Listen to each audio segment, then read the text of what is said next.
Bang! Welcome to Cryptocurrency Blockchain News, your daily cryptocurrency and blockchain aggregated news show on YouTube. Look, it's going to be drinking. Look, it's going to be smoking. Look, it's going to be swearing. Look. You've been warned. So look, here I come in 3. Look, 2.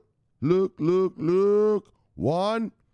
Bang! Welcome, everybody. Black, white, gay, straight, Christian, Muslim, Jew. Welcome. My name is Shomari Clarke. Welcome to Cryptocurrency Blockchain News, the greatest show on earth, the greatest show in the multiverse. Yes, it is. Yes, it is, and we've got our weekly wrap-up show today, and it's a great one for you. Bye. Yes. Now we got a little bit of everything in here tonight. Yeah. All right. So the UK adds crypto regulations to their AMLD5 protocol. You know, the European Union's AMLD5 thing, the anti-money laundering thing. But I'm going to talk about that. And then French court declares crypto a fungible asset. Oh, yeah. It's like cash, homie. Straight cash, homie. That's the courts. And we're going to talk about the importance of why it's so important when a court declares something. Well, why it's so important. Oh, and then this shit here. All right, man, listen. Like I told you, man, I'm sick of doing these Enron Ripple stories. But look, Ripple busted paying clients and using XRP for profit. I told you guys, it's a fucking scam. And I already told you guys some of this, but now they're busted again. And, you know, like I told you, whenever Garlinghouse goes out, he goes to these friendly little conferences and stuff, and they ask him simple questions. Yeah, well, whenever he gets in front of a real news station, well, they ask him real questions, and he gets fucked over. And so he thought he'd be smart enough to go in front of the Financial Times, and, well, the Financial Times asked him real shit. And so we're going to talk about that. And then to end the weekend with good news, Akon partners with BitMinutes. And that's that whole Akoin thing. He's building that whole crypto city in Senegal. And so, nice, light, fun story to end the week, to start your weekend. Well, to end this show and have your weekend begin. Yes. Look, so let's begin how we begin, brothers. Bye. Yes. Yes, let's do it. What do we got here? Let's do a little refresh. Yeesh, that's not anything. All right. Bitcoin at $9,136. And, well, when I left you yesterday, Bitcoin was at $124. So you've gone up a whopping. My math is so lame. A whopping $12. Yes. Bang. All right. Yes, the market's moving now. $12 up. All right. Seriously, though. Look. Market moves of the day, brothers. Oh, sorry. My bad. Top 10 of the day, brothers. Top 10. Usual suspects. Bitcoin, Ethereum, XRP, Bitcoin Cash, Tether, Bitcoin SV, Litecoin, EOS, Binance Coin, and Tezos. Still holding on the number 10. Tezos ain't giving that shit up for nothing. All right. Market moves of the day, brothers. Usual song, brothers. Single digits up to single digits down.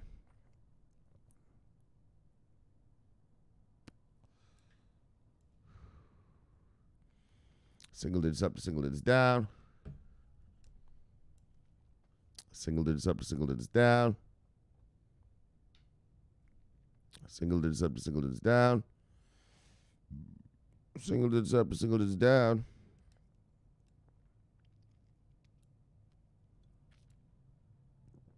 Two. Really a slow market, though, right? Everything's like 0 point something, 0 point something. Not everything, but a lot. Really, just, it's not even really single digits. It's yeesh. All right, single digits up, single digits down. Two. Single digits up to single digits down. All right.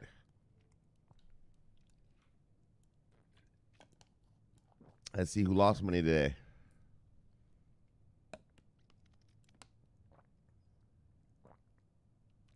You see anything on here you like, you go get it because it is on sale. Yes. All right. Top 10 loser of the day. Bitcoin, ABBC coin, Monocoin, Algorand, Hedera Hashgraph, Bitcoin Gold, ELF, Horizon, Digibyte, and Theta. Let's see who made money today, brothers. Bang. Well, some nice healthy gains right there. Nothing too shabby. Look, top 10 gainers of the day. Kyber Network, Zilliqa, Wax, Bytem, Quant, Swipe, Steam, DX Chain Token Energy, and KuCoin shares. All right, let's look at total market cap today, brothers and sisters. What do you got here? What are we working with? 264 even. 264 billion even. $264.0 billion. And look, what I left yesterday, we're at 261.9. We just call that 262. So we'll call that a 2.1 gain, $2.1 billion gain in market cap. Let's look at 24-hour volume, brothers and sisters. Look, what do we got? 130.8 billion dollars is the market cap of the day. And is that right? Oh yeah, shit. All right, well, we went down. Yesterday we were at 140.2, and today we're at 130.8. So we've gone down 9.6 billion or something like that. Well, to be expected, it's the weekend. People pull their money out and they go and enjoy their family and friends on the weekend. All right. Look, usual thing. All right, bang, let's get over here.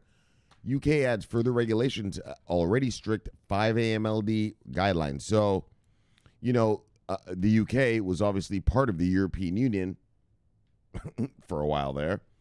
And so the European Union has the 5 AMLD, this thing right here, 5 AMLD. It's the Anti-Money Laundering Directive number 5, right? It's called 5 AMLD. And so while England, while the UK was part of the European Union, while they were implementing that law. Oh, my fucking camera just fell over. Right? They were implementing that law, but and so now they're not part of the European Union anymore, but they already started doing it, and so all right, so now they're just going to add their own stuff to this too, though. All right, so let's watch. Yes. Let's just see how this all goes out here. So to combat the alleged risk associated with crypto assets and their networks, Her Majesty's Treasury, the United Kingdom's Finance and Economics Department, has added additional measures.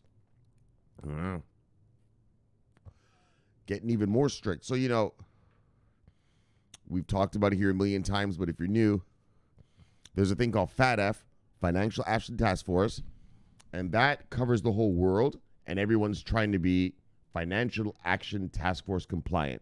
Now, Financial Action Task Force, those are the basic laws that you sort of have to follow to be compliant. But then countries can come out with more. Like, so America, we're stricter than FATF. And it looks like the British are about to get even strict. So this 5 AMLD thing is stricter than FATF in some ways, but not so strict in others. So let's see what the UK is doing, because it looks like they're actually going to top up their their laws right here. Actually, I haven't read this story yet. The new money laundering regulations, or MLRs, position the UK's Financial Conduct Authority as the anti-money laundering AML overseer for certain crypto objectives. Director of Retail and Regulatory Investigations, Therese Chambers, said in a March 6th speech. All right. All right. So these MLRs go beyond the 5 MLD, so AMLD, to include a broader set of activities such as initial coin offerings, as recommended by FATF last year. Oh, okay. So that's the FATF thing I was telling you about. And all of you who've been here, you know about all that. The EU already has strict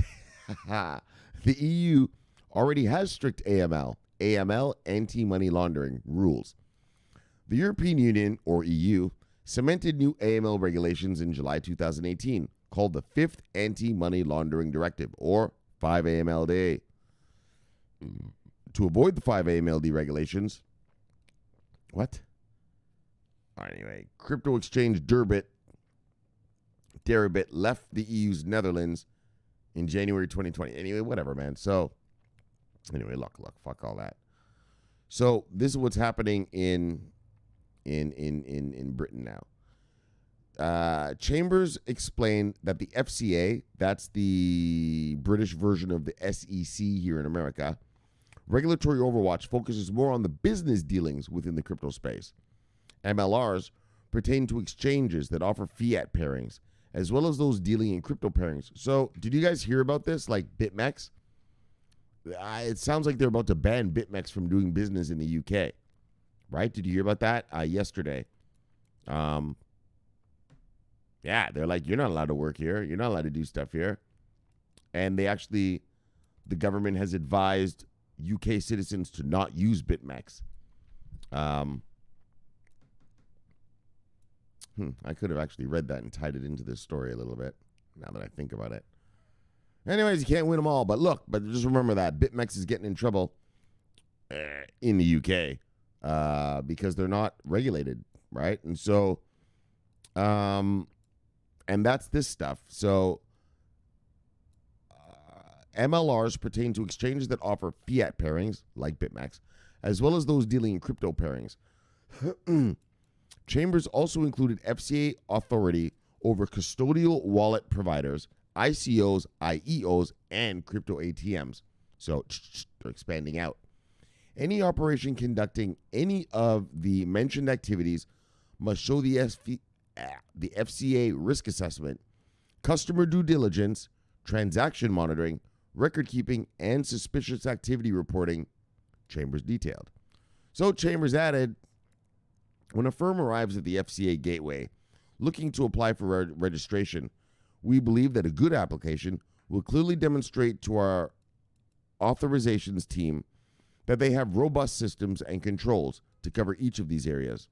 But fundamentally, we are looking for more than just whether the firm has the right policies and procedures. We need to be satisfied that the firm takes seriously their responsibilities to prevent their business being used to launder the proceeds of crime. I don't know what that means. I mean, as long as they're regulated, as long as they fit the standards, what do you care? Anyway, whatever, man. Although Chambers mentioned that protection supports innovation, the anonymity behind Bitcoin and other crypto assets is one of the industry's trademark attributes. Still, governments continue adding such regulation. Bang! In August 2019, Cointelegraph reported on the Financial Action Task Force, or FATF, which also aims to snuff out anonymity in the crypto space. Anyways, look. So, like in the in the EU, their FATF, it's stricter in some areas, but then they give a little bit of leeway with these ICOs and stuff like that. And so you could see that the British were like, no, well, fuck all that. Where is it? Where is that? Yeah, we're going to cover custodial wallets, providers, ICOs, IEOs, and crypto ATMs. In other words, right, like the EU, their 5AMLD thing, like I just said, it's stricter than FATF in some areas, but in the ICOs and IEOs and that, they were kind of letting things just go. Well, they are still letting things go, right? Because that's still the rules in the EU. But the UK today said, look, we're going to clamp down on that. So they got a little more roughneck. So, but that's regulatory clarity, and that's what the institutions need so they can get here. Just tell us what we got to do. And we'll do that. All right? And so that is regulatory clarity. All right. Next, France court declares Bitcoin a fungible asset like money in a crypto ownership dispute. So France, is part of our championship nations list. Let me see if I can show you this. I just dropped this camera. Let me see if it's even working. Oh, hold on a second.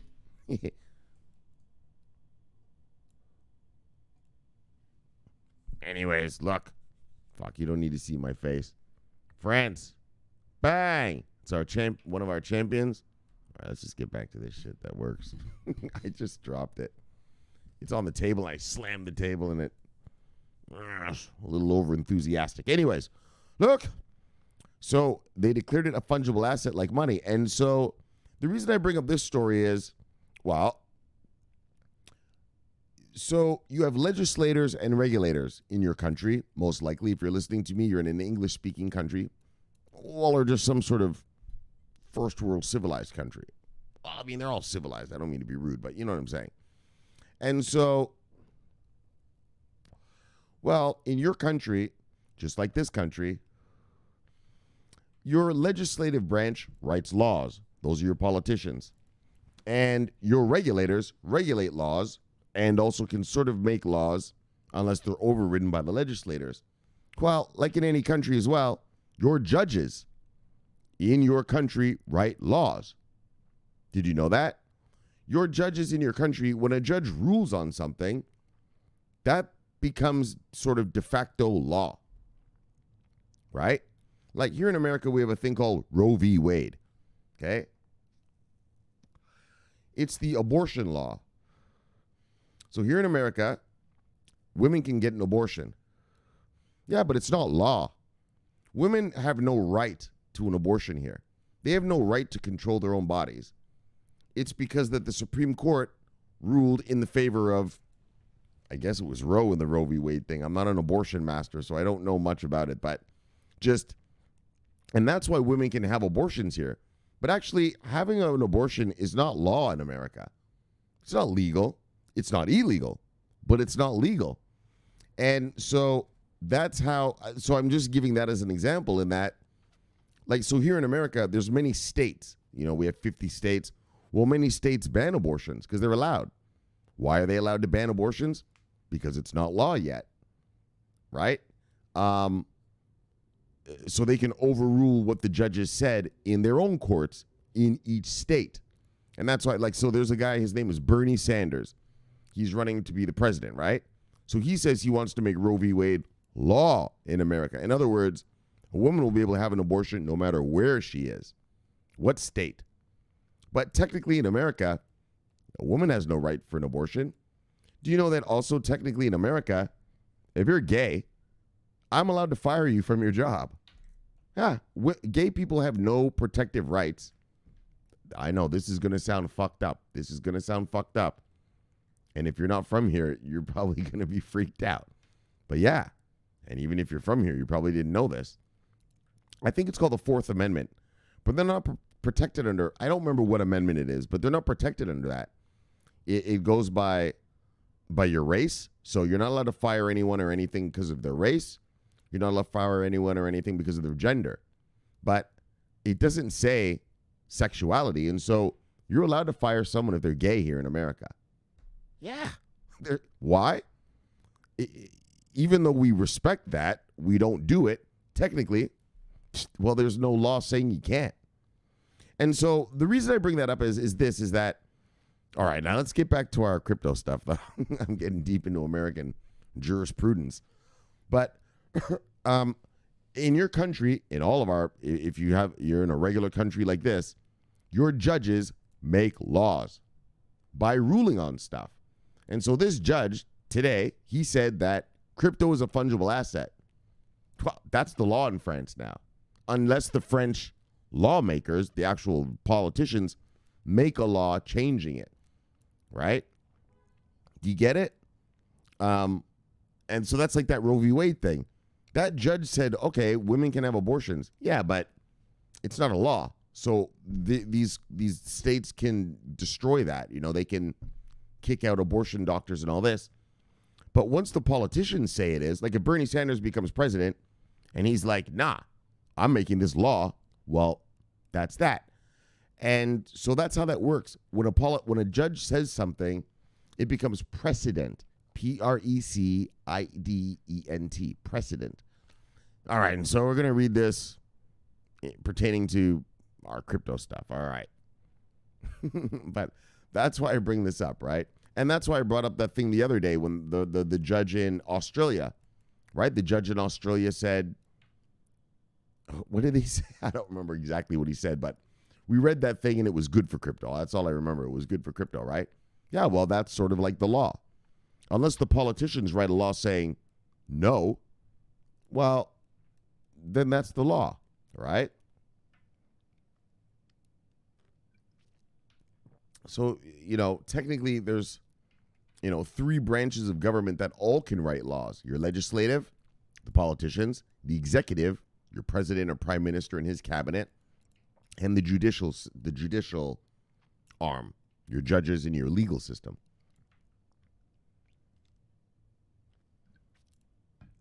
All right, man. Fuck. That's enough civics class for today, kids. You should have learned that back in school. What the hell? All right, but just in case you didn't, I just want to make sure everyone's on the same page and why it's so important. And this is an interesting case. So let's read.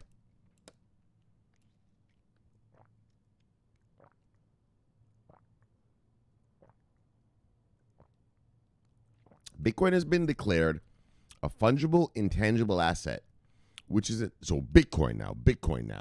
It's not all crypto. This is Bitcoin, which is an interchangeable good in the commercial court in Nanterre, reported local media Les Echos. All right.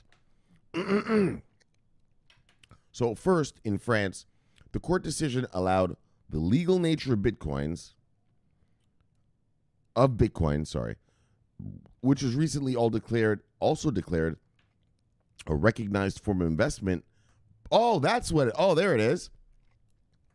I know I didn't read this article either. You guys know how I do it. I read many articles, but I just picked anyway, whatever, man. So a recognized form of investment by an Australian judge in a court case judgment. Hubert Duval-Plain, lawyer specializing in Kramer and Lewis, said, right, remember that. Your judges sort of write laws. And as long as what the judge declares, that's the law in your country. Until the politicians say no. All right? That's how your country, probably where you live, works, right? You're probably in an English-speaking country, seeing as I'm speaking English and you're listening to me. I'm assuming you're in Europe, Canada, America, Australia. I think we had one guy in Iceland. But they all run the similar way, right? Three branches of government: legislative, executive, judicial. All right. So look, first in France. Oh, we read that. Oh, yes, let's move on then. So look, the lawyer, this guy, Hubert Duval-Plain, lawyer specializing in Kramer and Levin, says he's specializing in Kramer and Levin. I think he's specializing in crypto, working at Kramer and Levin.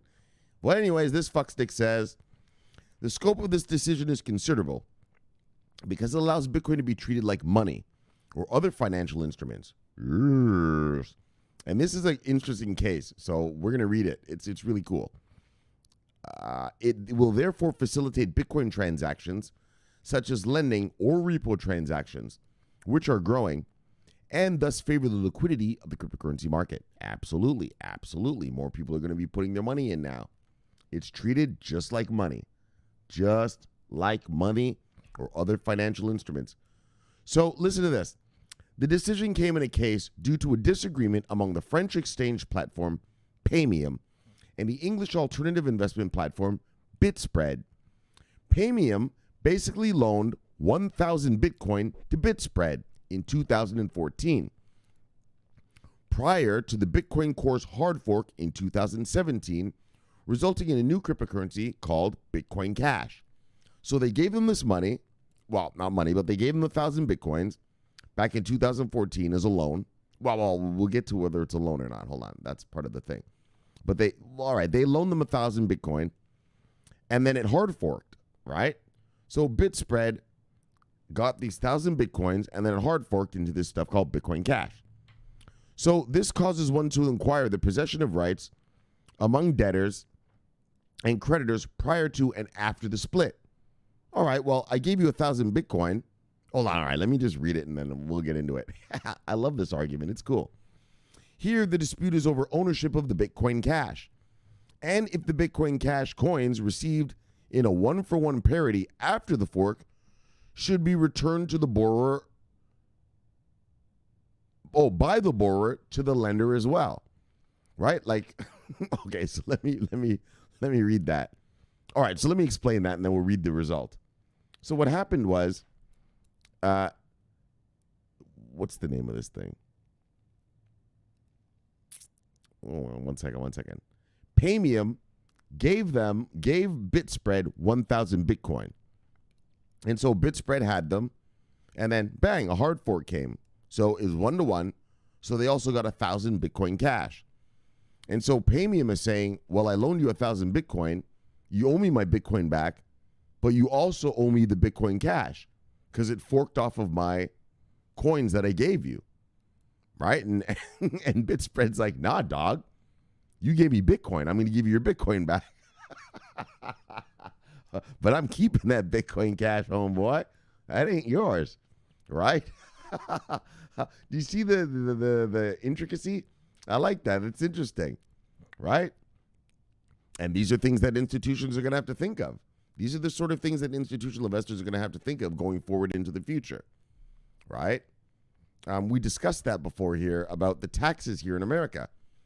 If I'm a hedge fund and I own, I don't know, $1 billion worth of something, and then it forks, well, I have to pay taxes on that shit that just got forked. Yeah, but I didn't want that crap.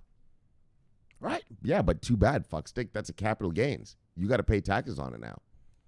Right? So these are some issues. I know it's not sexy, the tax stuff. Or even kind of this stuff, but I just find this quite interesting. I find it interesting. My dad was an accountant, so I like accounting and numbers and stuff. All right, but seriously though, right? So that's what's happening. BitSpread, they're like, yeah, we'll give you your Bitcoin back, but we're keeping the Bitcoin cash. And so let's see what the judge said. So let's see what the judge said. So holy, that's pretty funny, right? What do you guys think? So, hey, today in the comments, I want you guys, if you were the judge, what would you say? Would you tell BitSpread, look, you got to give them their Bitcoin and the Bitcoin cash back? Or would you just say, you just give them the Bitcoin back,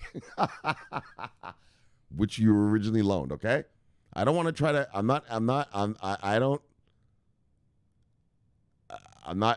so tell me what you think. That's going to be the question of the week. We're going to have a cryptocurrency blockchain news question of the week. Question of the week is, in France, if you give someone some Bitcoin and it forks, should they have to give you your Bitcoin and the fork back or just your Bitcoin back? All right? Bang. So give me your answer, okay, guys? That's a good question, though, right? I like these legal kind of things like this. I like these legal things like this. Personally, I don't really know where I come down. I didn't really think about it yet. But I'll probably have an opinion later this weekend or something once I think about it. All right, so that's the question of the week. Should BitSpread get to keep the Bitcoin cash or no? All right, so the tribunal is such.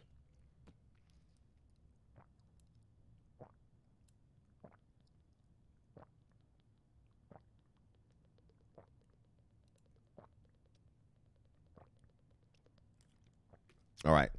So the tribunal as such treated the lawful structure of Bitcoin as a fungible asset,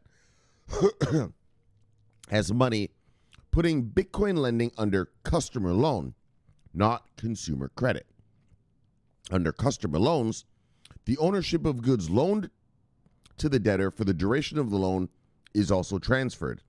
As a result, the Bitcoin cash was declared by the court to be the debtor's property, like the remittance to the investor. So, bang. So that was what the court said. So, BitSpread, basically what the court said is, yeah, BitSpread, you're allowed to keep the Bitcoin.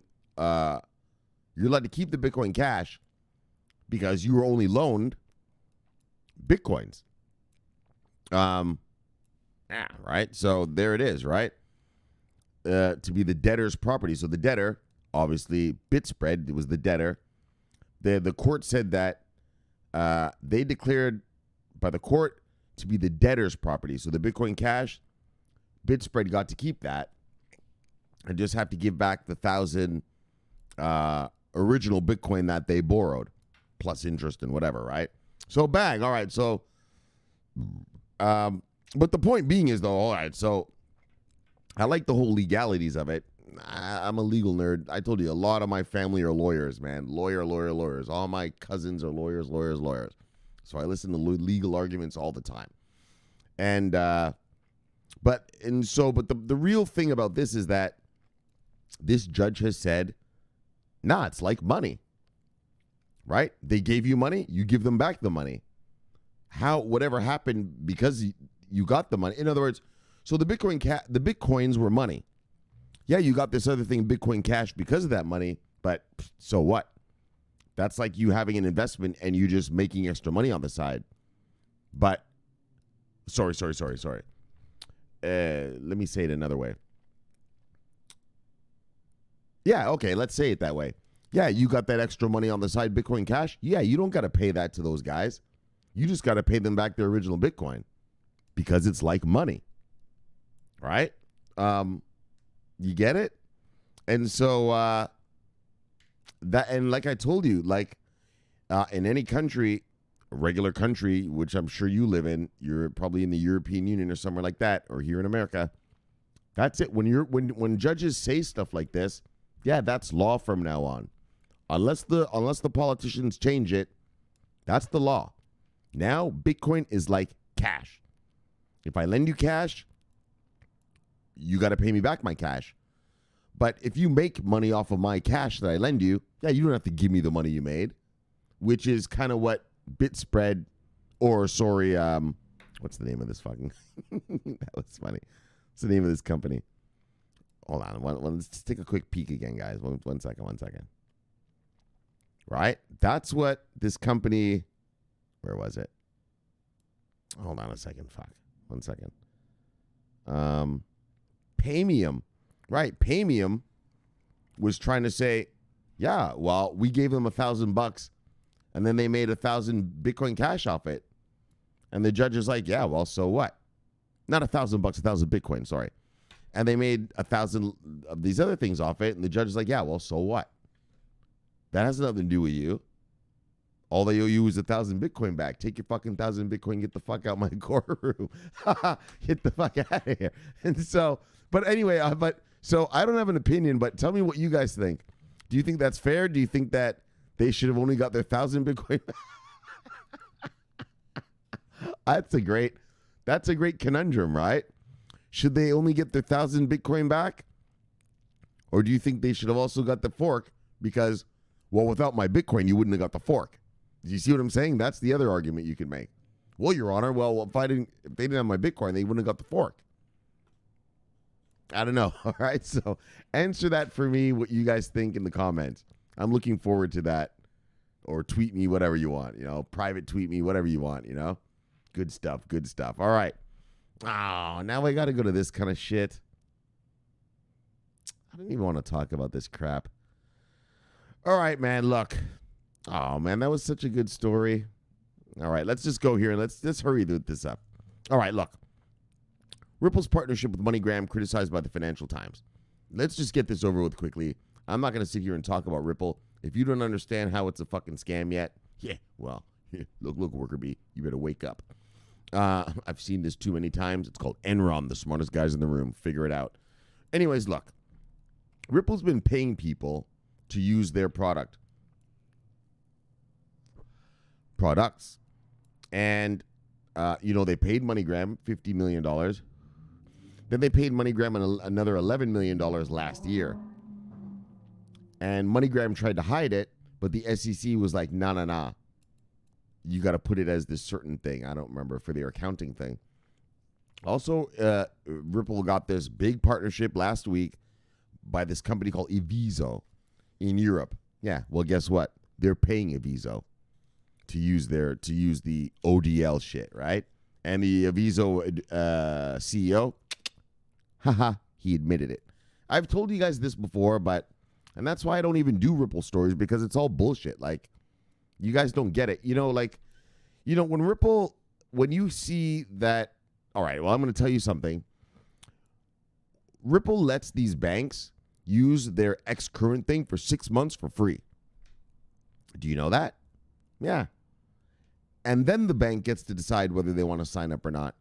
And so whenever you hear these stories of, a bank in Kuwait or a bank in Singapore or a bank in Thailand using X current, not the X rapid part because they don't use that, the ODL it's called. No bank uses that. But when you hear of a bank using Ripple, yeah, they are really, the word should be testing Ripple. They let them use it for free. But I don't have a story about that, so I can't prove what I'm telling you is true. So I'm just going to leave it at that. That's what I've heard, and that's what I learned about from last year. I told you guys that. And that's what they're doing. So obviously you can see Ripple was supposed to be, this big global banking thing, this standard, and all the banks, the big Bank of America, and everyone was going to use it, and it was going to be great. Yeah, well, now they're down to these little remittance companies. Well, even the remittance companies, Ripple is paying them to use this ODL thing now. So now they're reduced to paying remittance companies to use ODL. And that we do have evidence for, and I'm going to read it to you right now. I didn't really want to get into this crap. I already told you guys Ripple was a scam. I told you that, since Q4 2018, right? But anyway, here it is, man. So let's just read this crap and let's move on. Right? So let me show you.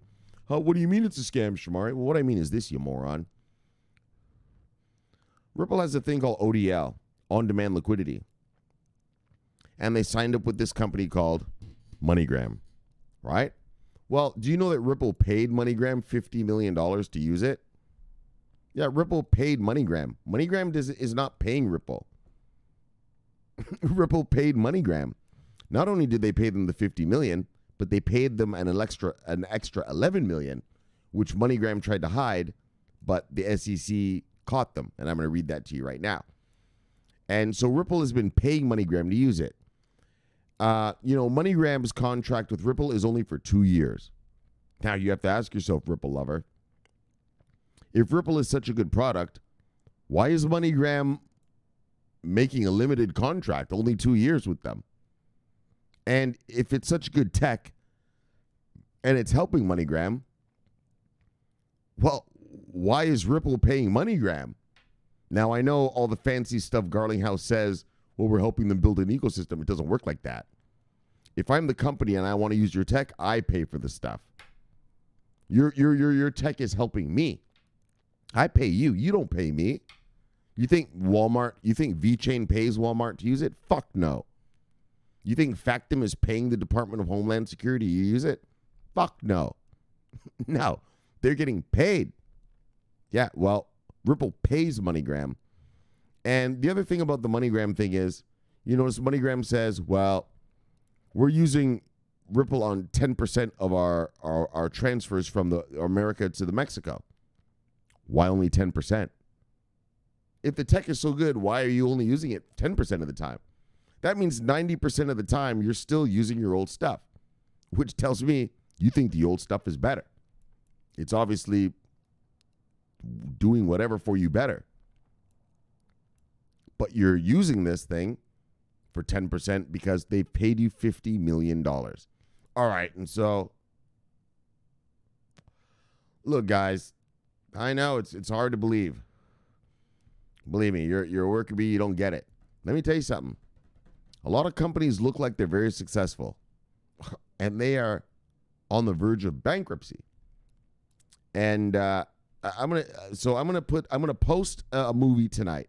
It's called Enron, the smartest guys in the room. I'm gonna post it to the top of the comments of this video tonight, and I want you to watch that video, and I want you to see how something can look so good, so promising, so successful, but it's total bullshit and fugazi, okay? Yeah, it happened in your lifetime, okay? It happened in your lifetime. I'm gonna post that video and you watch that documentary. And I want to tell you something. Ripple is the Enron of this crypto space. In the market world, we call it fake it till you make it. And that's what they're doing. Faking it till they make it. And Garlinghouse even had to admit it. Anyway, we'll get to the admit part in a second because he had to admit it. Bang, over here, I'm going to show you that how he has to admit they're not even making money. They're using your money. If you're an XRP holder, they are using your money for their expenses. Yeah, they're not making any fucking money. All right? All right, so let's just fucking go on. I didn't really want to get into this. All right, man, let me get a sip first. Oh, man, that France thing had me so happy. I should have done this before the France thing. Fuck. I like to leave you on the weekends in a happy mood, right? Fuck this bullshit, Ripple shit. I told you guys this shit from last year, but, you know, now there's evidence and everything. You know, CEOs are fessing up and shit now, so I gotta just say it.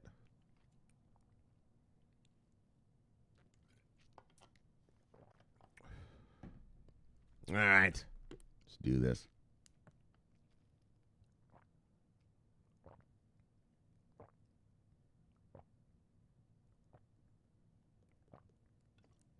The Financial Times reports that the leading business that is known for its grim outlook on crypto has questioned the success of Ripple's much-hyped partnership with legacy money transfer company MoneyGram. Financial Times, that's what CEOs and things around the world read. Analysts read. Yeesh. FT's reporter, Isabel Kaminska, appears to take issue with the fact that the $10 billion blockchain monolith actually has to pay MoneyGram for using its software. Bang. And pay to play. Pay to play. It's what's known in the business as an inducement. You know what an inducement? Let me even Google that for you because I'm sure you don't. Watch this.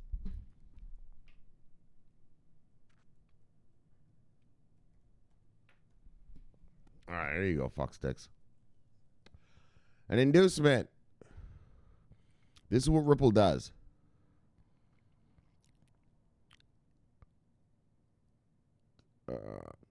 Companies were prepared to build only in return for massive inducements. An inducement is an incentive. Oh, and we're going to read a lot about the incentives right here in this story. They like to call them incentives. Yeah, it's not an incentive. You're paying the company to use your product. Attraction, encouragement, whatever. A bribe, et cetera, et cetera. All right? You see that? A bribe. Bang. An incentive. All right? So, but it's an inducement. You're paying someone. Oh, it says right here. A thing to persuade. Oh, idiot. Why didn't you just read that?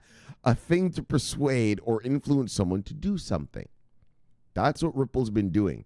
They've been living off of these XRP holders' money and faking it, hoping to make it. You know, fake it till you make it. So as reported by you today, Ripple's benefits turned out to be the juiciest detail of MoneyGram's Q4 earnings report. So let me explain. You know, here in America, and I'm sure where you live too, your companies have quarterly reports. So let me explain to you. MoneyGram, it was the juiciest detail. The Ripple money was the juiciest detail of MoneyGram's report because they totaled $8.9 million in the fourth quarter alone, $11.3 million altogether with the third quarter. So Ripple has been paying MoneyGram. They paid them $3 million in the third. Wait, right, $3 million in the third quarter, and another $8.9 million in the fourth quarter last year. And so MoneyGram, oh, here it is right here. MoneyGram initially wanted to add the above-mentioned sum to the company's quarterly revenue. In other words, they wanted to pretend, oh, we made this money. Yeah, the SEC was like, nah, dog. Nice try. Nice try. You have to report it properly to your shareholders so the shareholders can truly know where your money's coming from, right? And so the SEC, so hold on. MoneyGram initially wanted to add the above-mentioned sum to the company's quarterly revenue before the SEC said, look, fuckstick. that counts as a contra expense. Yes. You got paid that, homie. You didn't make that money, right? Because MoneyGram wanted to scam too. MoneyGram wanted to make it look as if they made that money, right? Earned it, which obviously it didn't. Garlinghouse and those boys paid you out of their XRPs. Kaminska suggested that Ripple could pay MoneyGram to offset losses incurred by its software. So what she's saying is that the truth is this. MoneyGram is actually losing money by using the on-demand liquidity thing. And so they're making Ripple pay them for the losses, right? So that, look, Ripple needs a brand name, right? All right, let's get real. Ripple was supposed to be this big banking thing, right? This bridge between fiat and all this, and they were going to be the banking thing in this. That failed. So now they're trying to be a remittance company, right? Oh, well, we're going to get a remittance. They need a brand name remittance company. And remember when Western Union tested out the XRP thing, the Western Union CEO, he was like, this is a piece of garbage. We're not using that. Right? So Ripple was desperate. So Ripple just went to MoneyGram and said, look, man, we'll fucking pay you. Just say you're going to use our shit. And so MoneyGram said, okay. But apparently, MoneyGram is losing money by using the XRP thing. The XRP thing is garbage. And so that's what she's saying, that they are paying MoneyGram to offset the losses incurred by the software, right? And that's why you have to ask yourself, like, if you're a Ripple hodler, a Ripple lover, you got to ask yourself, why the fuck is Ripple always paying MoneyGram money? Duh. Now, I know the excuses you're hearing, but use your fucking brain, idiot. If I'm the one with the tech and it's supposed to be so good, you're supposed to pay me, right? If I'm your lawyer, all right, and I'm defending you in court, I don't pay you to defend you. You pay me, motherfucker, right? I'm the one with the skills. Like I said, like VeChain, right? VeChain doesn't pay MoneyGram. Sorry, not MoneyGram, piece of shit. Walmart to use it. No, Walmart pays VeChain, right? Factom, the Department of Homeland Security has 2 contracts with Factom. Yeah, Factom doesn't pay fucking the Homeland Security. Homeland Security pays Factom, right? I know, man. I know. It sucks, Ripple lovers, hearing this kind of shit. But you got to wake the fuck up, man. Like, wake the fuck up. Like, are you blind or what? Like, when you heard the $50 million going to MoneyGram, like, didn't that ring any bells? Duh. Like, why the fuck is Ripple paying MoneyGram? It should be the other way around, right? MoneyGram should be paying plus stock options, plus this and this. All right. So now what she's saying is that MoneyGram's asking for more money because, we're losing money using your crap. So we'll still use your crap, but you got to cover these losses, fuckstick. And I'm going to show you right now, Garlinghouse admits he's paying them. All right. So this lady says, are they a subsidy Ripple is paying to MoneyGram to compensate them for loss of earnings for using their system? Some sort of kickback or a goodwill gesture? Because why not? Yeah, sure. Companies just don't give $11 million for why not. So, but MoneyGram is not alone. And this is what I want you to understand. MoneyGram is not the only one that has been discovered that Ripple is paying people at. And I told you about this. Well, I just told you right now. I didn't really tell you every time before, but I never told you before. But the truth is, whenever you hear Ripple partnering with a bank, they're letting those banks use it for 6 months for free. And then they tell people it's a partnership. Yep. The banksters go, hey, we're going to use Ripple, da-da-da-da-da. But then do they ever do it? No. No, they don't. It's a lot of fake it till you make it. And I'm going to show you the video tonight about Enron if you don't believe me about how companies work. So, but MoneyGram's not alone. Oh, yeah, Ripple's been paying more people. While MoneyGram declined to comment on what Kaminsky calls some sort of kickback, another Ripple partner was more vocal about it. And look at this. These guys, all right, so let me read this. Ripple recently inked a deal with remittance service Azimo that will use the on-demand liquidity solution to conduct transactions. Yeah, they're going to use it. And look at what the Azimo CEO said. Azimo CEO Richard Ambrose revealed that Ripple would pay his company. Let's get that again. Let us bang that even. That Ripple would what? Pay his company to cover infrastructure expenses. That's a bunch of bullshit. That's a bunch of bullshit. Ripple's just paying this company. Paying this company to use it. If it's so amazing and it's going to save your company all this money, you don't pay. Right? The company pays. Ripple doesn't have to pay. And so that's one Ripple story, and then bang. But now the Ripple CEO blurs the lines as to XRP's true purpose. And here's the real. Okay, so here's the fucking real. Brad Garlinghouse, the CEO of Ripple, said that a large portion of the company's profits come from what? Come from what? Selling XRP. Really? Really? Selling XRP? Aren't those XRP supposed to be on exchanges, being used for liquidity for banks? Come on, man. Are you guys fucking stupid? They're just using it to fund their lives. They've got billions. And all they're doing is razzle-dazzling, making everything look as if things are going well, and they're living high on the hog. You'll see. You'll see.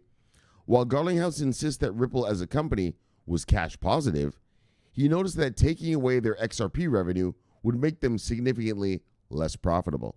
And let me tell you something. Whenever you hear Garlinghouse talk, what does he always say? Garlinghouse always says, well, if Ripple wasn't here, the XRP ledger would still be alive. Yeah, that's true. That's true. But, genius, ask yourself this question. If the XRP ledger wasn't there, would there even be a Ripple company? Oh. Look, your brain isn't just for, your head isn't just for holding your hair. That CEO talk. That CEO talk. Yeah, well, if you took away Ripple, the XRP ledger would still be there. Okay, very good, CEO. But let me ask you something, you little CEO. If XRP wasn't there, would your company still be there? Nope, because it's not making any money. All right. XRP sales, keeping Ripple alive. That's it. That's your money keeping Ripple alive.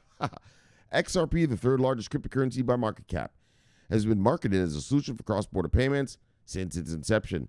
The recent statement from Ripple's top executive, however, also describes the cryptocurrency's ability to keeping the company profitable. They're just straight spending your cash, homies. Garlinghouse indicated that while the company was cash flow positive, a large chunk of his profits came from selling what? Look. Bang. Oh, don't worry. We'll get a quote from him. Taking away XRP from Ripple would take a heavy toll on the company, he said in a statement to the Financial Times. And that's what I'm telling you. To the what? Financial Times. Once we start getting regular newspapers, like the newspapers I read, Financial Times, Wall Street Journal, yeah, they start asking real questions. What do you have to understand about Garlinghouse and Buterin and all these fucking CEOs of these crypto places? They go to these little crypto conferences, and these crypto conferences are there to promote crypto. So they ask them what we call softball questions. They ask them very easy questions so they can get their, what do you call it? Their propaganda out. I don't know what you call it. Their speak out. Yeah, well, when you go and talk to the fucking the Financial Times, well, those aren't fucking stupid little crypto places. These are people who have to report to CEOs, who write, news for CEOs. When you go talk to the Wall Street Journal, the Financial Times, they're the real deal. Well, they ask you the real questions. So Garlinghouse, every time he goes in front of them, he gets fucked up, right? Like that lady last year I showed you in Britain, in the UK, right? He went on that UK station or the UK financial show, And the lady was like, well, why are you paying MoneyGram? It's an inducement. She said it herself, right? And he was all stuck. Right? He couldn't answer, right? And she was like, well, what are you doing? And so Garlinghouse thought he'd be brave again. And so he went in front of another real financial news thing, Financial Times, and said, look, let's see what it said. Let's see what happened. And he got fucked up again. That's why I'm telling you guys, I can't wait till the Wall Street Journal and those boys get here. We are going to get proper, bang, crypto fucking news. The statement came after he was asked where that cash flow was coming from. Look. So I'm going to show you guys, I'm going to put that video up tonight. Enron, the smartest guys in the room. And what brought Enron down? And you boys who actually watched the video, the first time I put it up on Twitter or whatever. Yeah, how did Enron get brought down? That little girl, Bethany McLean, that little reporter, what'd she do? She took a look at Enron's financials. And she said, what the fuck is this? This thing ain't making any money.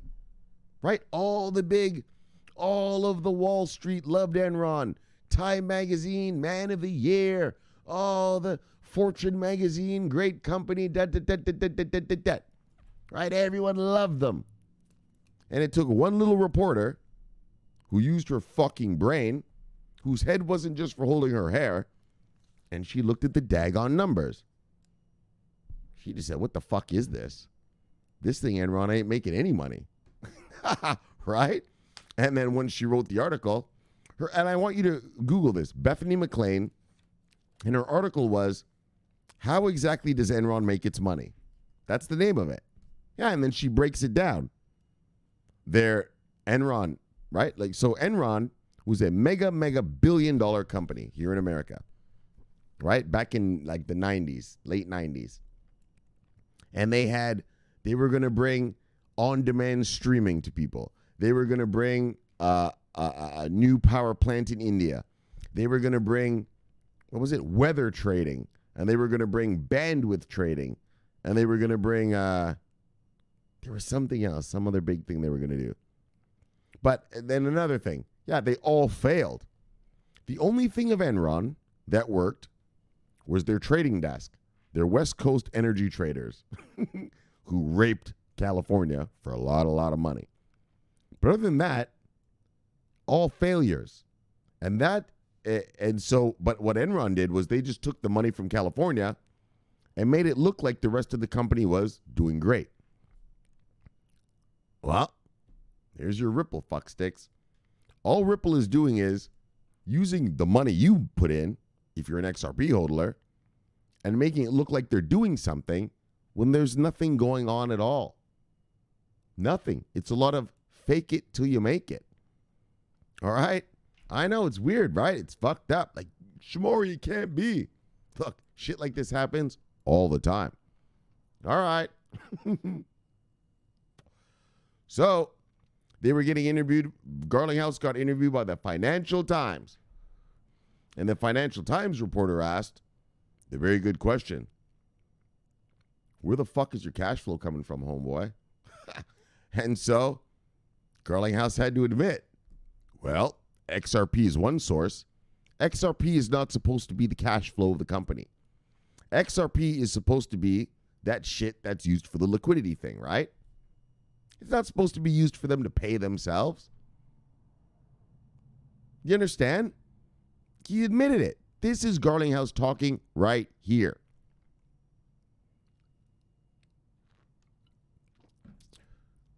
Right? Oh, guys, man. I love you guys. That's why we're going to go through this. Well, we're halfway through now, so we're in balls deep now, so let's go.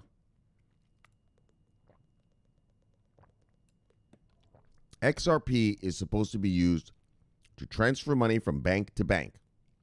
Obviously, that didn't work. So now it's supposed to be used for remittance. Garlinghouse is admitting it. Well, XRP is one source of where we get our money. I don't know how to answer that because if you took away our software revenues, that would make us less profitable. If you took away all our XRP, that makes us less profitable. Bang, he admits it. That's the key.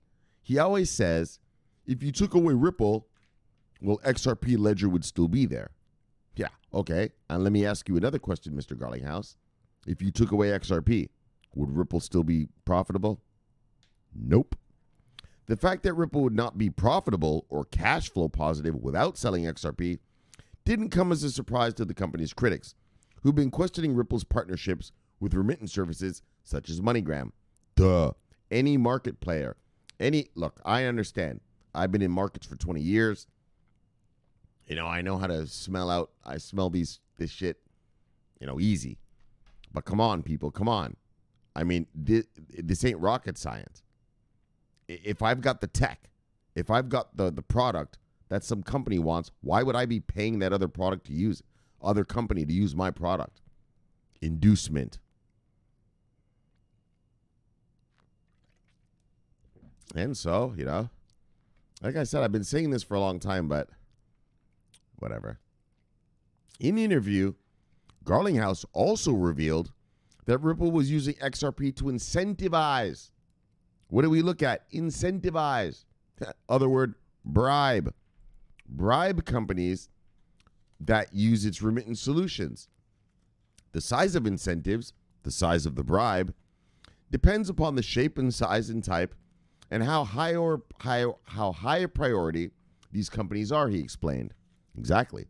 So for a big company like MoneyGram with a big name, you give them $50 million. For these little shitty companies, they pay a lot less.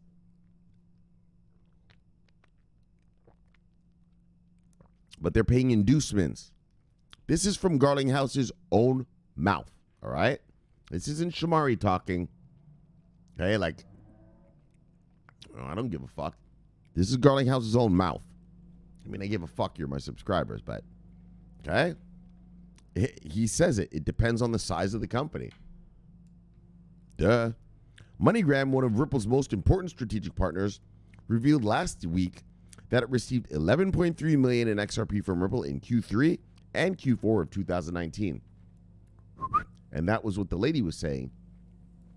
By using that ODL thing, by using XRP, MoneyGram's losing money, so they made Ripple pay them back that money lost.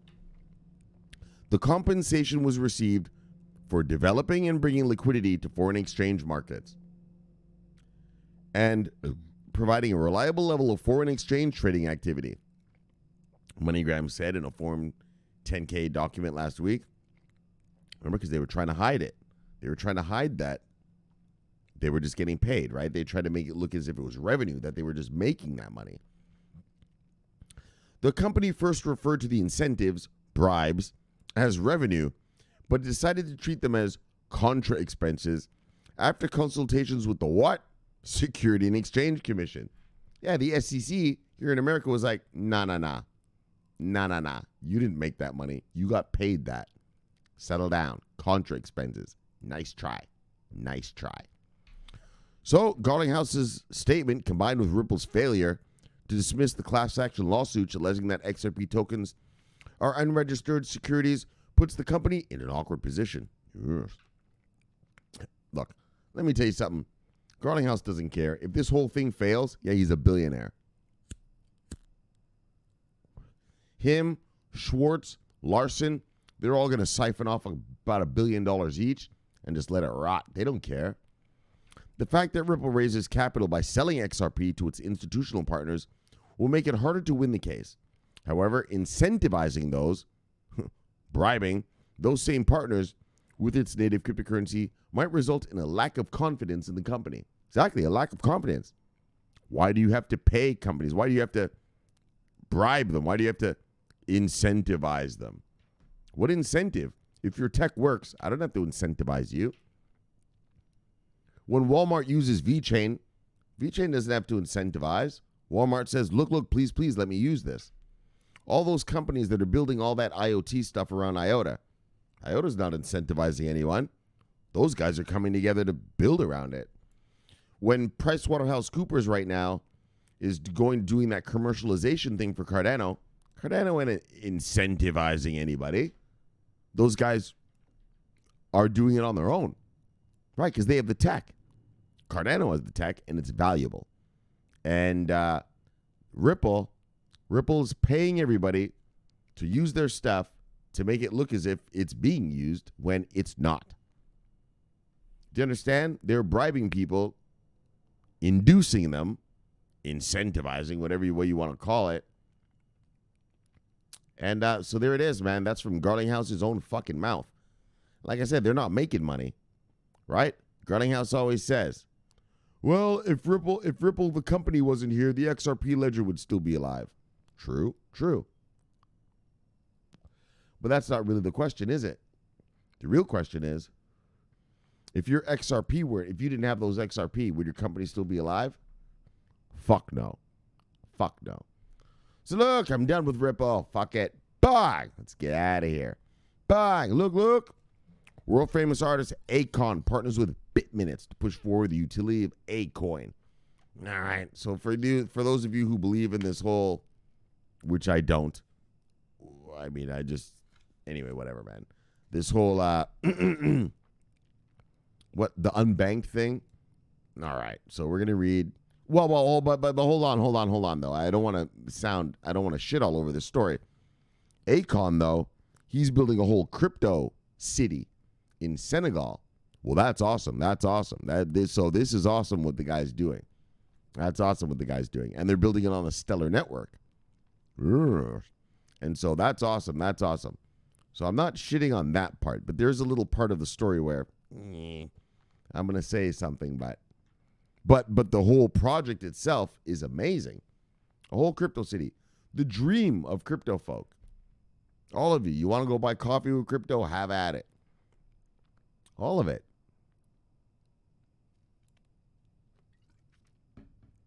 Digitized smart city crypto. Bye. That's what this guy's building in Senegal. I think he got given 2,000 acres of land to build it on by the Senegalese president.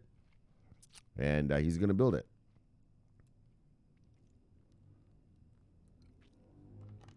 Yeah, so I don't want to diss that. All right.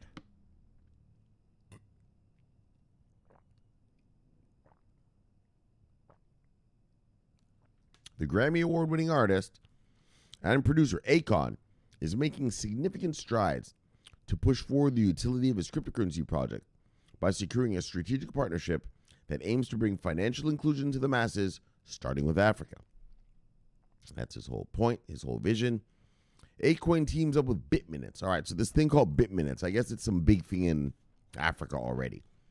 So last week, Akon launched his own cryptocurrency, dubbed Akoin, on the Stellar Network, due to a shared vision for creating global financial inclusion, particularly in areas such as Africa, explained John Karras, the co-founder and president of the project. Now, the Senegalese-American singer is partnering up with BitMinutes, a prepaid airtime token, to bring his vision of the unbanked to life. The Akoin team understood from the beginning that millions of people in Africa struggle to exist within the traditional fiat currency model. In Nigeria, for instance, nearly 35% of the population is unbanked because they're unemployed. Anyway, though, as a result, these people are unable to save or borrow money from a trusted source that helps them realize their economic goals. Due to the challenges that millions of people across Africa have to access financial institutions, they've been relying on prepaid. So this is an interesting thing. This is what they've been doing in Africa. They rely on prepaid mobile phone minutes to use as a form of currency. So you buy these fucking phone minutes, but you can spend them. Yeah. It's kind of interesting. Kind of interesting. I've never even heard any shit like that. It's pretty wild, really. It'd be like using here in America, we've got, I guess, mobile data. So if I, like my mobile data, I think it's like 60 gigabytes a month or some shit like this. I don't really even use it, so I don't really know how much it is, but if I could turn those gigs into money and like buy shit at the store, right? I think that's kind of what they're doing, right? Well, I know that's what they're doing. They're using their mobile minutes. Here it is, right? As a form of currency. So by working together, Akoin and BitMinutes plan to tackle this issue and enable users to transact using a financial model they are familiar with, according to Liz Liss, CEO at Akoin. So Liz said, here's the lady at Akoin, she says that our relationship with BitMinutes provides the cornerstone for how we achieve our shared vision for bringing financial inclusion to rising economies such as Africa. Starting with prepaid minutes as a medium of exchange was a clear pathway for us, given the store of value people in Africa already recognize there. So the people in Africa already do it. Well, if it ain't broke, don't fix it. Let's keep doing that. And is the first step in bringing more users into our blockchain-based economy we're developing at Akoin. So that's how they do it in Africa, man. All right, so let's check this out. BitMinutes will offer Akoin holders free money transfers to 1.2 billion accounts across Africa and free mobile top-up for 4 billion mobile users. The firm will also provide access to prepaid airtime capabilities and micro-lending and cash-in, cash-out services. I mean, I don't use my phone like that, so I'm not really sure what all that means, but mobile top-up, it says it's free, so it sounds like if you want to add money, they're not going to charge you to add money, which is good. And then, they're gonna give micro lending. I told you guys about micro lending the other day. They use a lot of micro lending in Asia, Southeast Asia, and India. They're trying to empower women, so they give them a micro loan to buy like 3 cows and begin to build a herd. I know it sounds not like nothing, but to those people, it's a big deal. And so she has a cow, she has a bull. The bull fucks the cow has a baby. She can now sell those baby cows in market, and it's a self-sustaining life for her, right? Is what I know about micro-lending. And cash in, cash out, and cash in out services. All right. Sounds like you just get some straight cash, homie. All right, so Tom Meredith, CEO at BitMinutes, explained. So here's the CEO. The BitMinutes CEO says, the BitMinutes application is not only practical, but intuitive for these regions. Leveraging this growing store of value already found in prepaid minutes, BitMinutes' expanded services also include microlending, that's the buying the cows, where prepaid minutes serve as collateral. Right? It's weird. Your minutes serve as collateral, right? Like, it's like if I wanted a loan, I could be like, yeah, well, I got 10 gigabytes of data left. Let me use that as collateral. That's right. Hey, man. That's how it works in some places. Trusted Area Network TAN agents are highly vetted and become BitMinutes micro-lending agents, in addition to providing cash in and cash out services to those using the platforms. Right, so if you want to go get some cash, I guess you could go to one of these stores, one of these agents, these trusted area agents, and actually get some straight cash, homie. So look, the new decentralized application is expected to launch on top of, and this is what it's good for our crypto, is bang! The Stellar blockchain-powered network. Look, bang! In the second quarter of the present year. Wow, next month. Or, next quarter. Enabling Akoin holders to swap a portion of their tokens to BitMinutes to enjoy all the features that it has to offer.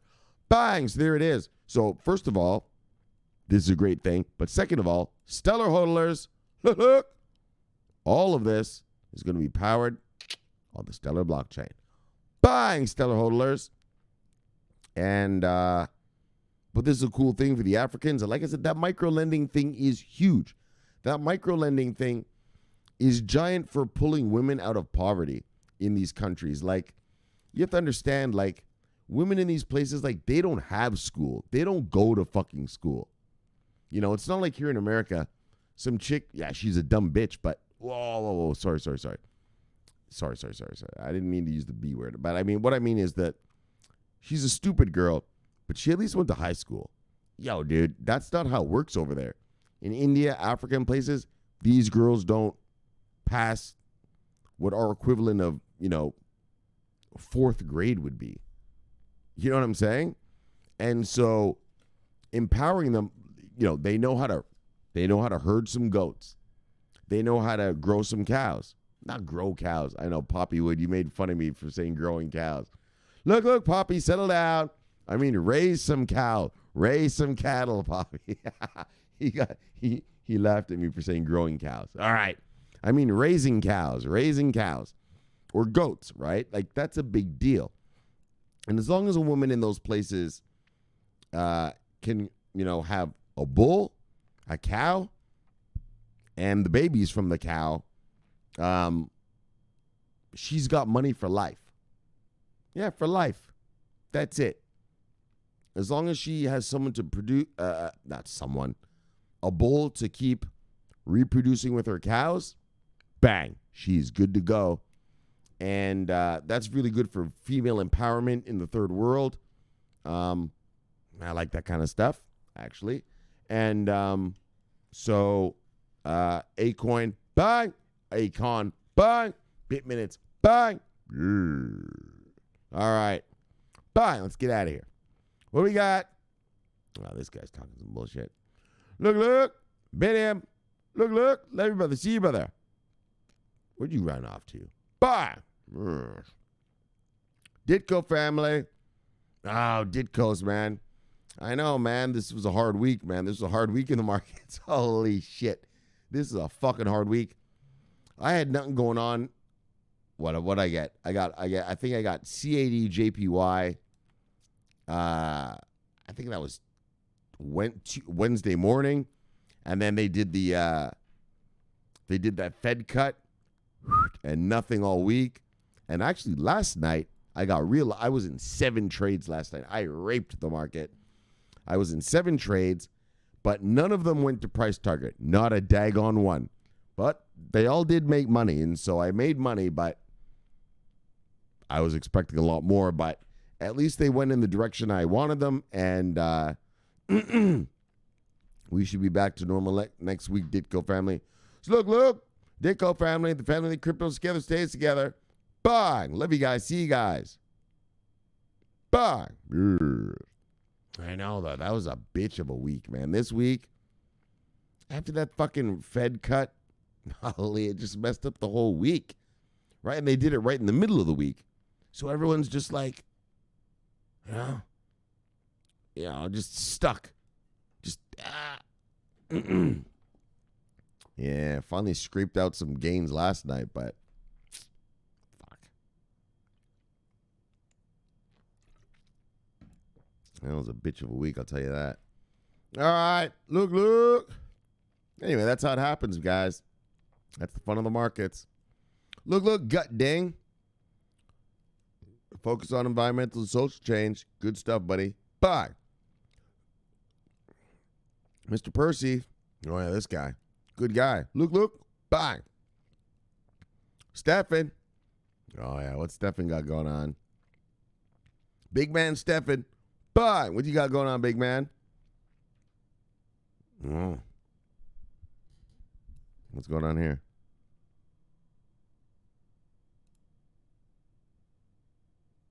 Oh, I see. Yes. Tsunami. Yes, Stefan. Yes, Stefan. You seem to be understanding what's going on around these parts. So what's going down around these parts. Not everybody sees it, right? Look. Right? Look at the whole restaurant. But only one girl sees it. And that's how we are, guys. There's a big old tsunami coming. Bye. Yeah, but not many see. Do your neighbors know what a Bitcoin is? And your neighbor knows what a Bitcoin is. I daggone tell you, they daggone well don't know what a VeChain is. Yes. Only a few see. That's how it always goes in life. Like Einstein said, the few are sometimes right. The majority are always wrong. Right? That's how it goes, brothers. We are the few who see, bang, the tsunami coming.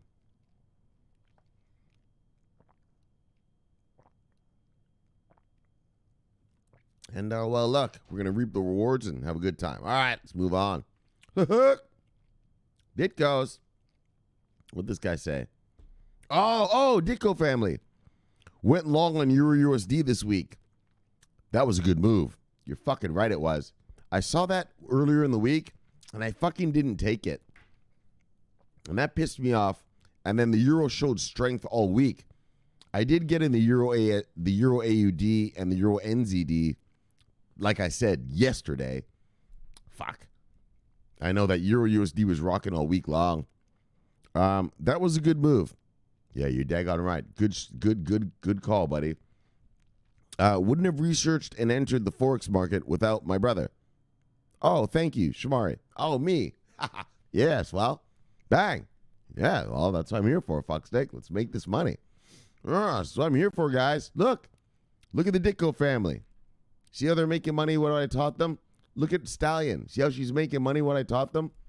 Well, not what I taught them, but where I just showed them to go get the knowledge to learn the shit I know. Well, I mean, I'm not teaching anyone. They got to teach themselves. Well, they got to listen to lessons, but look, guys, it's all right here, right? Like, I've given you the keys to the kingdom.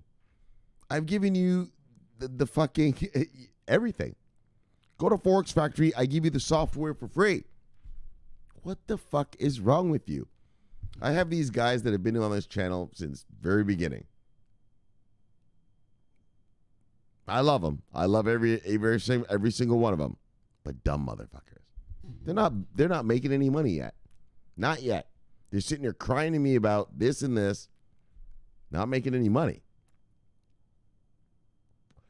I've been waiting for the day when they say to me, Shomari, man, bang, I just rocked this. Shomari, man, bang, I just rocked that.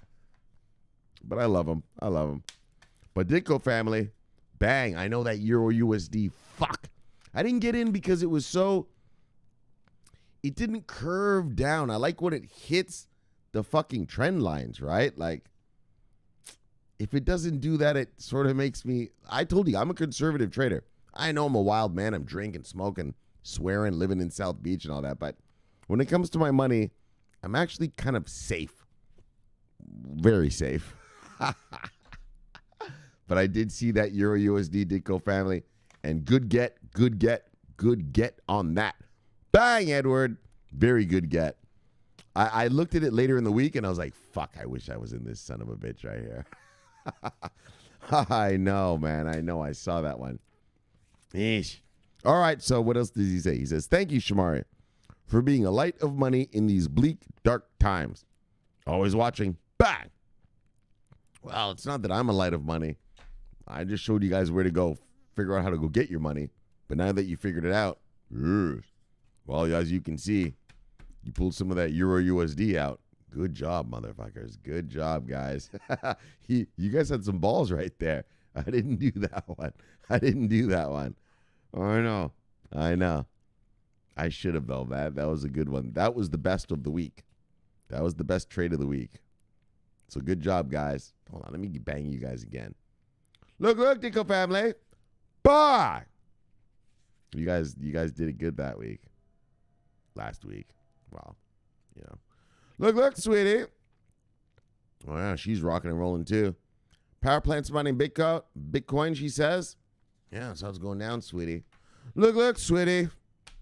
When we take over America, we're going to have all these fucksticks mining. That's how we're going to do it. We're going to run a little insurgency program. We're going to come here from the southeast, and we're going to move our nation up north, and then we'll go take over the West Coast. And once we get this place under our control, we're going to have every power plant mining up in this bitch. That's how it's going to go down. I wish. That's the dream. I wish I could do that. Just build a caliphate in America. Just mine everything. A caliphate of love. not like a Muslim caliphate, like with the heads chopping off, but a caliphate of love, where everyone's welcome, black, white, gay, straight, Christian, Muslim, Jew. Bye. Oh, we'd have a caliphate of love if I was in control.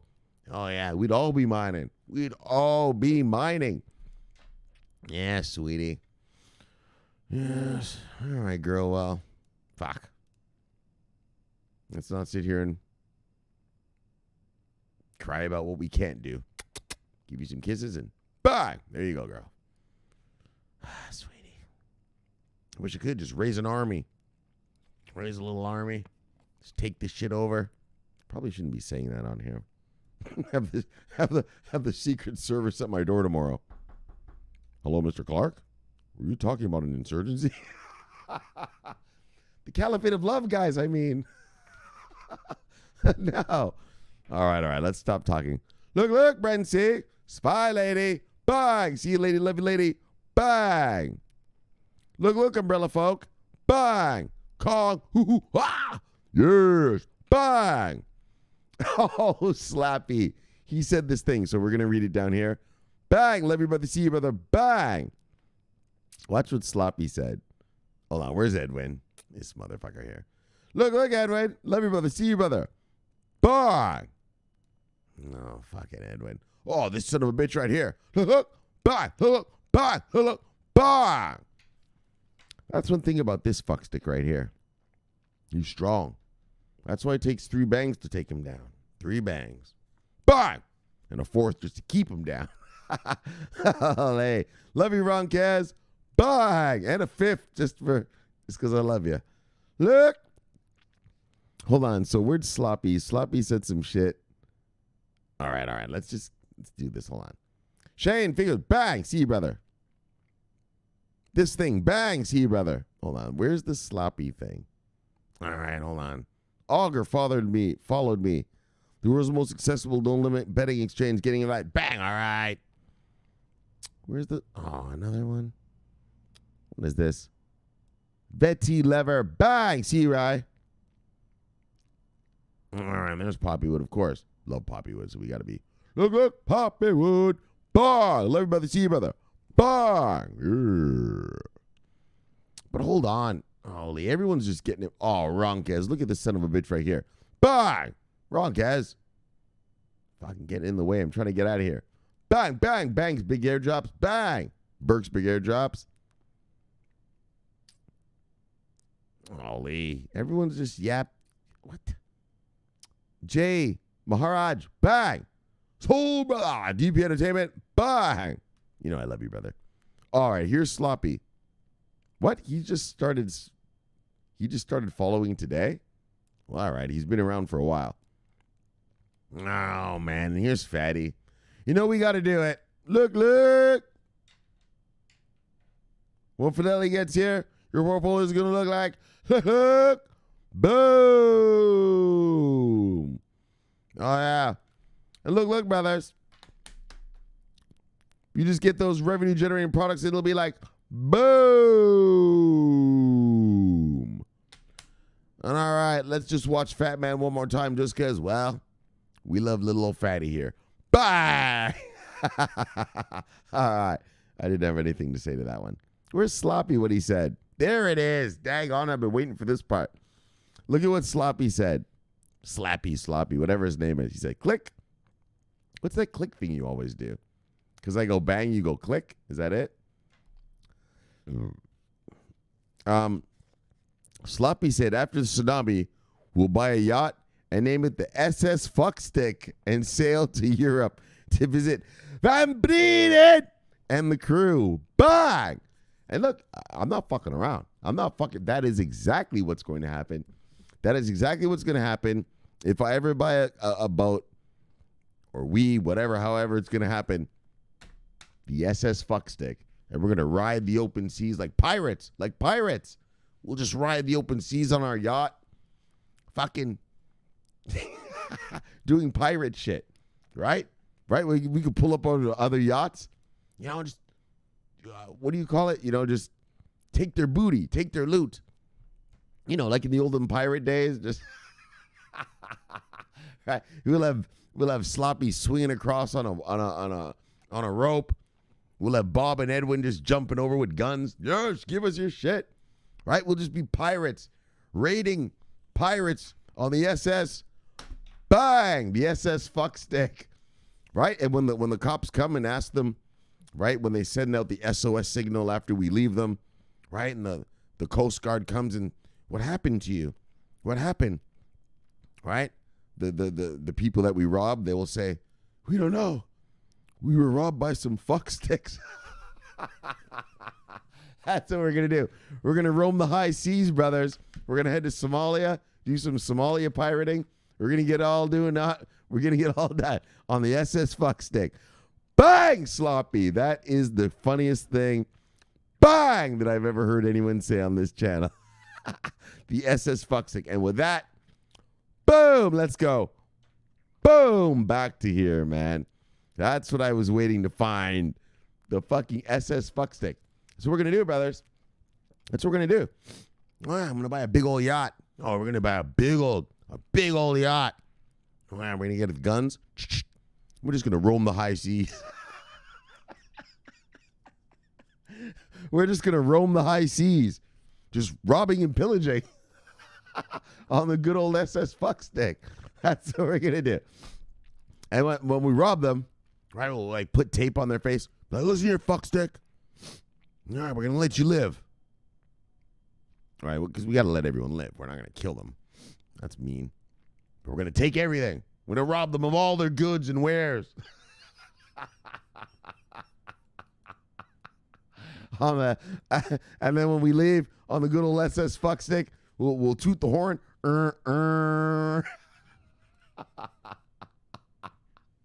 That's it. That's how it's going to go down, brothers. Yeah, it's the good old SS fuckstick. Oh, yeah. I'll tell you right now. We'll have we'll have all the, oh my gosh, I have tears in my eyes. We're going to have all the militaries of the world chasing us, right? The Americans chasing us. All of them. The Indians, the Chinese. What happened? The SS fuckstick is struck again. Look. Yes, the SS fuckstick is struck again. Right? That's how that's going to go down. Yeah, sloppy. Yes, you see the true nature of the channel now. The true nature. Wars cost money. Look. Oh, yeah. And let me tell you something. For especially you old boys, you know who you are. We're still getting that red curry.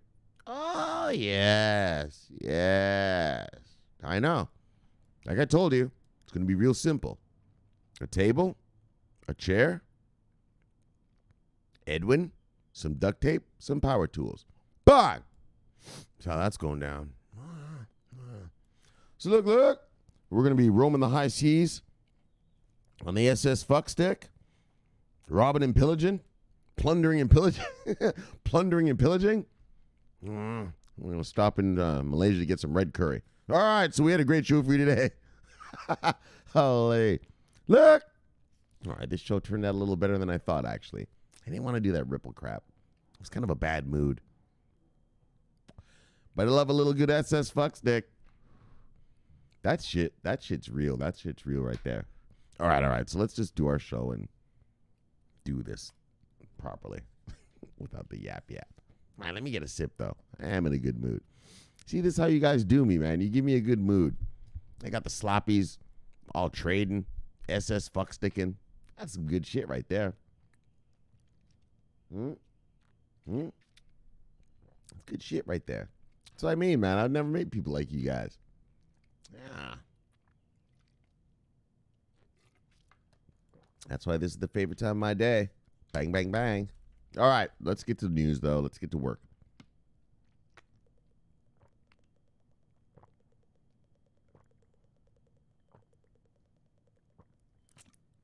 All right. The UK adds crypto regs to the AMLD5 protocol.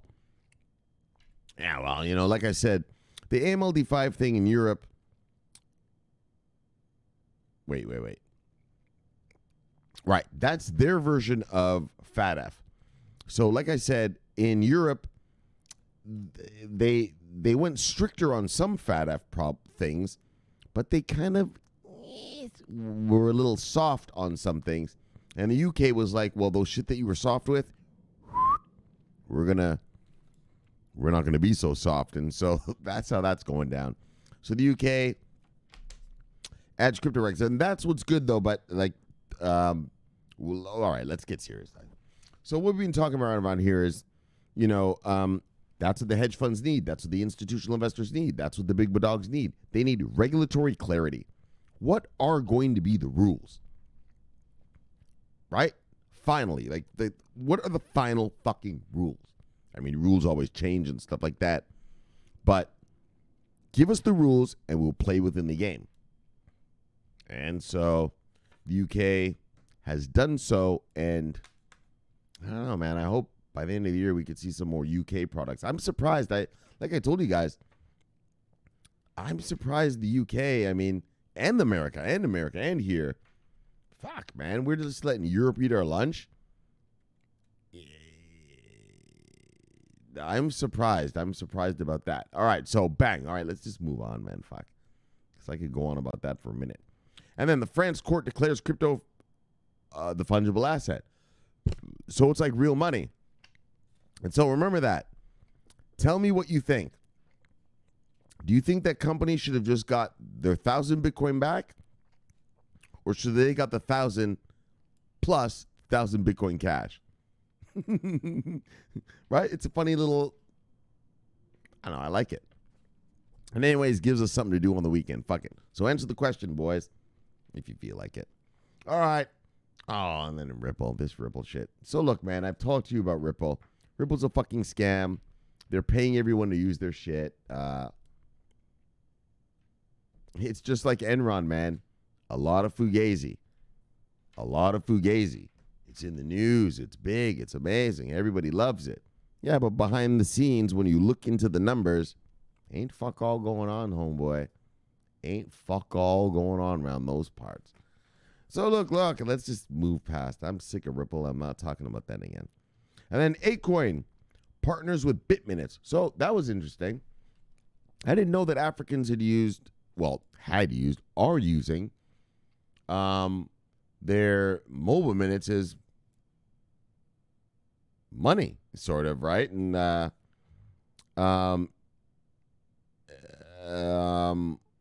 right, so two things. Well, more than two, so I guess three things. So I didn't know they were using it as money. Bang, that's kind of interesting. Then number two is amazing what Akon, his name's Akon, he's a rapper or R&B guy or something like this. I don't know who the fuck he is, but he's some singer here. He's getting to build a whole fucking crypto city in Senegal. It's been given to him by the president of Senegal. So this is legit. This is real.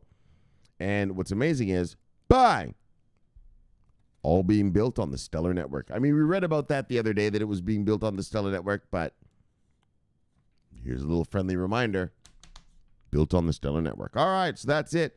All right, so let's chill it and kill it. Let's get you back to your wives and lives. Fuck this. Look. Bang, subscribe below. Press the bell. You get automatic notification when I do the show. The greatest show on earth. In case you didn't notice. Greatest show in the multiverse. So look, my name is Shomari Clarke. Love talking money. Bang, love talking crypto. Luck, shithead. This is the favorite time of my day. And so, thank you for having me home. Have a great weekend. Spend it with loved ones, family, friends, whatever. Just getting high, whatever you like to do. And I'll see you guys on... Yeah, a lot of you fucksticks like to just get stoned, don't you? Anyways, and I'll see you guys on Tuesday, where we will continue this crypto venture. All right, so subscribe here. Bang. Watch that movie here. Video here. Bang, and I'll see you guys on Tuesday. I love you guys. It's always the fun time of my day. Love you guys. My name is Shomari Clarke. I'm always on duty. Always watching our money. Bang. And that's some serious shit. You daggone right. Over and out.